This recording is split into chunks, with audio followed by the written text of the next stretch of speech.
Seshagiri doctor ஒரு பேரு. என்னோட சின்ன வயசுலலாம் ₹2 வாங்கினாரு. அதுக்கப்புறமேட்டு ₹5. இப்போ வந்து ₹10. எந்த டாக்டராவது வந்து எங்களை கூட்டு போவாங்களா? ஒரு டூ வீலர் ஆகட்டும், டூ வீலர் கூட கிடையாது. வந்து பார்க்க வந்திருக்காங்கல்ல, அவங்களுடைய டூ வீலர் எடுத்துகிட்டு வந்து எங்களை வந்து கூட்டு போகிறாங்க. ஃபவுண்டேஷன் மூலியமாக அவர் வந்து படித்தார். இல்லைன்னு சொல்லிட்டு யார் போனாலும் அவனுக்கு வந்து செஞ்சுருவாங்க சார். அதாவது அவனுக்கு வந்து கண்ணு செக் பண்ணுறது வந்து கன்சல்டிங் ஃபீஸ் வந்து வரைக்கும் வாங்கினதே இல்லை. கண் பார்வை இல்லாத வராங்க சார். ரொம்ப வந்து கவலைக்கிடமான சூழ்நிலையில் வராங்க. அவங்க நம்மளை கண்ணீர் வர வச்சிடறாங்க. அந்த மாதிரி கண்டிஷனில் எனக்கு வந்து ஃபீஸ் வாங்குறதுக்கு போய் எப்படி காசு வாங்க முடியும்? அந்த மாதிரி எல்லோரும் தயாராக இருக்கிறீர்களா? இருக்கிறோம்.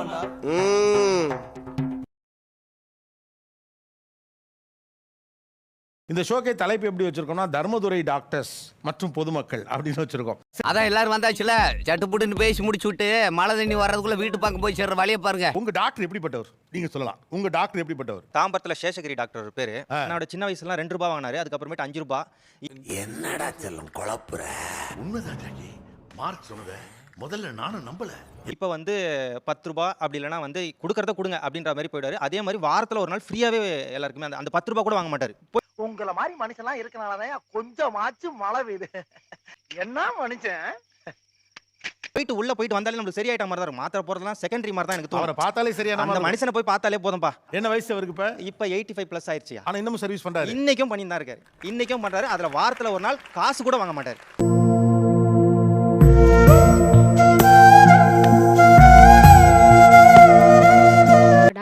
டாக்டர் கமலாக்கண்ணன். நாங்கள் வந்து ஹாஸ்பிட்டலுக்கு போகிறோம், வெளியூர்லேருந்து ஹாஸ்பிட்டலுக்கு போகிறோங்க. சார் நாங்கள் வந்திருக்கோம் சார் உங்களை பார்க்க. எந்த டாக்டராவது வந்து எங்களை கூட்டு போவாங்களா? ஒரு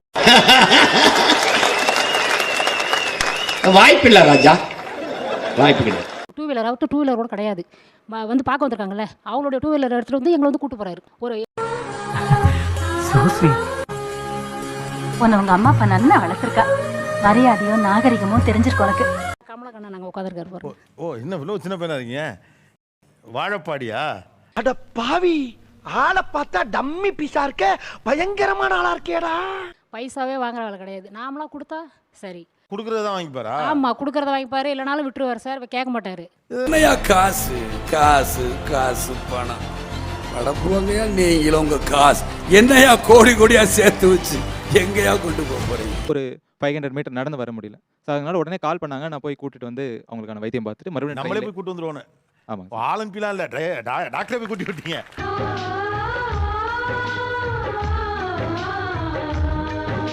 டாக்டர் இளங்கோனை பற்றி நான் சொல்ல வரேன் சார். அகர ஃபவுண்டேஷன் மூலியமாக அவர் வந்து படித்தார்.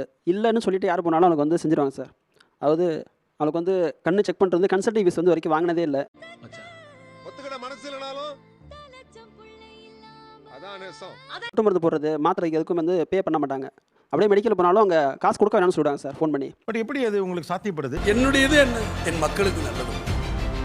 என் தாய்மார்கள் எவ்வளவு கஷ்டப்படும். வீட்டில் யாரும் இல்லை, வந்து பார்க்குறதுக்கு இல்லை, இல்லைனா வெளியூர் போயிருக்காங்க. இந்த பார்வை இருக்கிறதால தான் நான் நடமாடுறேன், இல்லைனா கஷ்டமாக இருக்கும் அப்படின்னு சொல்லும்பொழுது அவங்க நம்மளை கண்ணீர் வர வச்சிடறாங்க. சந்தோஷமா வேற வேற தெரிஞ்சுக்கிற அளவுக்கு எனக்கு வயசு ஆயிடுச்சியா.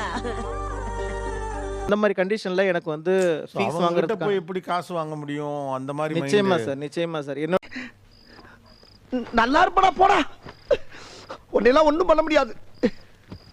அவர் ஜெயச்சந்திரன் டாக்டர் எல்லாருமே கேள்விப்பட்டிருப்பீங்க. ₹5 டாக்டர் அப்படின்னு சொல்லுவாங்க. ₹5 தான் வாங்குவாங்க இல்லையா? அங்கே இவ்வளோ இதுனா உங்களுக்கு சென்னையிலே பெரிய செலவாகுமே. எப்படி இவ்வளோ ஃப்ரீ மெடிசன்லாம் பண்ணுறீங்க? வாழ்க்கையில் காசு பணம் முக்கியம் இல்லை. நம்மக்கிட்ட அன்பு காட்டுறதுக்கு ஒருத்தர் இருந்தால் போதும், வாழ்க்கை பூரா சந்தோஷமாக வாழ்ந்தேன். எல்லாருக்கும் ஒரு லைஃப்பில் ஒரு இன்ஸ்பிரேஷன் இருக்கும் sir. My father was my inspiration.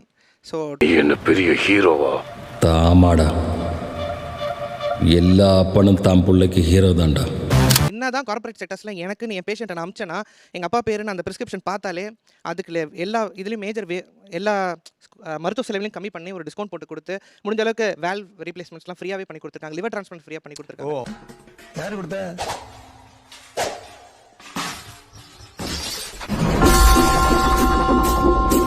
வந்து எனக்கு ரொம்ப யூஸ்ஃபுல்லாக இருந்துச்சு. ஸோ அவரே அந்த பேஷண்ட்டை அவரோட ஸ்மைல் பார்க்குற மாதிரி எனக்கு ஒரு ஃபீலிங் இருந்துகிட்டே இருக்கும் எப்பவுமே. தாய் பாசத்துல நம்மள மிஞ்சினா இருப்பான் போல் இருக்கேன். பேசுறதே நம்மளுக்கு குணமாகும் அந்த நிலைமையில பாக்குறாங்க. அதான் பாதி டாக்டர் தான் மருந்தை விட டாக்டர் நல்லா பழகுனாரு பேசினாருனாவே பாதி சரியாயிரும். அம்மா எப்படி சார் இவ்வளவு கரெக்டா சொல்றீங்க? எப்படி? அது பார்த்தாலே தெரியுது சார். சார் உங்க பேர் ஸ்கேன்லாம் 7000 8000 ஆகும். பட் சார் கிட்ட நாங்கள் போயிட்டு இந்த மாதிரி உங்கள் சுச்சுவேஷன் இப்படி அப்படின்னு சொல்லிட்டுனா ஜஸ்ட் வெரிஃபை பண்ணிட்டு உடனே அவங்களுக்கு எங்கேயாவது ஒரு கால் பண்ணுவார். இந்த இடத்துக்கு போங்கன்னு சொல்லுவாங்க. மினிமம் 2000 2500 எங்களுக்கு முடிச்சு கொடுத்துருவாங்க. உனக்கு நான் ஏன் வேறு யாரையா செய்ய போகிறேன்? எடுத்துக்க, நல்லா பண்ணு. இவ்வளோ கம்மியான இதுக்கு இப்போ என்ன பண்ண முடியுது உங்களால்? அதாவது சார், நம்ம இந்த மாதிரி ட்ரஸ்ட் பேசிஸில் வந்து ஹாஸ்பிட்டல் நடத்துகிறோம். ஸோ எங்கள் பேஷண்ட்ஸ்க்கு வந்து நான் பர்சனலாக ஃபோன் பண்ணி பேசுவேன். எங்கள் பேஷண்ட்ஸ்க்கு வந்து நீங்கள் கம்மியாக தான் பண்ணி கொடுக்கணும் அப்படின்னு சொல்லுவோம். அவங்கள்ட்ட நான் நெகோஷியேட் பண்ணேன். எனக்கு எல்லாமே நீங்கள் தான், உங்களுக்காகவே அர்ப்பணிக்கப்பட்டதுதான் என்னுடைய தவ வாழ்வு.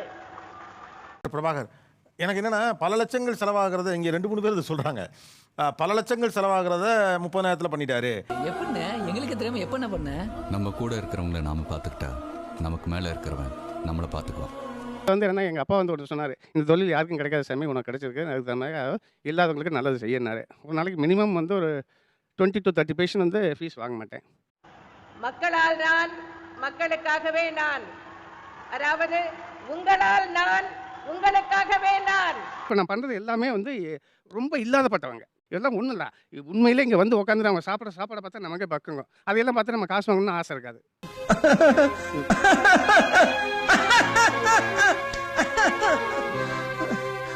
எனக்கு எலிக்காய்ச்சல் வந்து நான் உயிரோட இருப்பேனா, ஒரு தாய்க்கு என் பிள்ளைய பார்த்துப்பேனான்னு எனக்கு தெரியாத நிலைமையில் நான் ரொம்ப ஃபிக்ஸ் வந்து இருக்க மாட்டேன்ற நிலைமையில் இருந்தேன். சார் தான் என்னை காப்பாற்றி விட்டார். ₹1 கூட அவர் ஃபீஸ் வாங்கலை. சுத்தமான மழை துளி கூட மண்ணில் விழுந்தா கலங்கிடும். ஆனா வாசுதேவராயர் வாழ்ந்த மண்ணில் விழுந்த யாரும் எப்பவும் எதுக்கு கண்காணும்? நான் அவர் காலில் விழ போனப்போ என்னை பிடிச்சி நான் இருக்கேன், நீ கவலைப்படாதுன்னு சொன்னார். நான் இப்போ இந்த இடத்துல இருக்கேன். காலில் போய் விழுகணும்னு தோணுச்சு. அந்த நேரத்தில் வந்து 3 பிள்ளைங்க நான் விட்டுட்டு போயிட்டேன். என் பிள்ளைங்க எங்கே இருக்கும்? தெய்வம் மாதிரி என்னை காப்பாற்றினா. ₹1 கூட அவர் ஃபீஸ் வாங்கலை எனக்கு. ஒரு வயசுல உழைச்சு வாழ் நினைச்சீங்க பாருங்க, அதை நினைச்சு நான் சந்தோஷப்படுறேன். என் மண்ணில் இப்படிப்பட்டவங்க இருக்காங்கிறத நினைச்சு நான் ரொம்ப பெருமைப்படுறேன். உங்களுக்கு மகனா இருக்குன்னு ஆசைப்படுறேன்.